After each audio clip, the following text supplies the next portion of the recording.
भैया अमित भैया हो होई देखो तारा का मैडम जी का कहतारी रे झुनुआ जी मैडम तनी कखा कखा पढ़ के सुनाव। ये अमित भैया तारा के हई मैडम जी झुनुआ झुनुआ काहे कहतारी हो आ कहतारी कि तनी कख गघ पढ़ के सुनाव त मीची मीची हम चुनाई का कहतारा अमित भैया तनी फिर से कहब हम चुनाई का अब चुनाई सरवा का तू अमित भैया के ए सरवा कहतार मीची होला मीचनू होला तो देख लोग भाई लोग अमित भैया के सिखावे के पड़ता बुझाता कि कहीं कोनो स्कूल में आज तक पढ़ल ही नहीं खन तेंगतिया उनका के सिखावे के पड़ता क ख ग घ अंग। तो देखो अमित भैया तारा के लइकावा तहार मजाक उड़ा दे तारन सन। Shut up.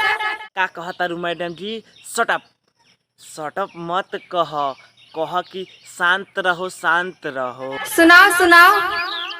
तो देख लोग भाई लोग कि अब अमित भैया उठे चाहतारन आ उठिहन नु तो क से लेके अंग तक पूरा सुना दीहन।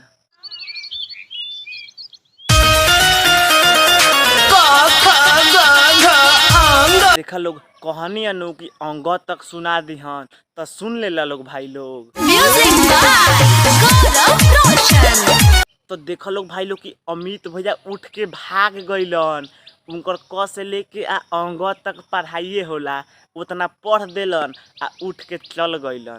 चढ़ल जवानी हमर भइल बा का कहारा तारू मैडम जी तू तो क ख ग घ पढ़ावत रहलू ह आ अब का कहतारू कि हमरा जवानी में का कहारा चढ़ गई। अरे दादा रे पढ़ता सोनिया अभी दुका दुके पहाड़ा ना ना ना ना मैडम जी तू तो अभी क ख ग घ पढ़ावत रहलू ह आ अब का कहतारू दुकी पहाड़ा ई झूठ बोला तारू मैडम जी।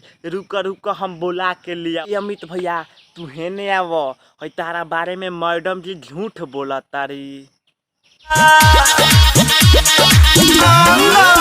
सुन लेलू ह मैडम जी अंग तक मतलब क ख ग घ अंग तक पढ़ैलू ह।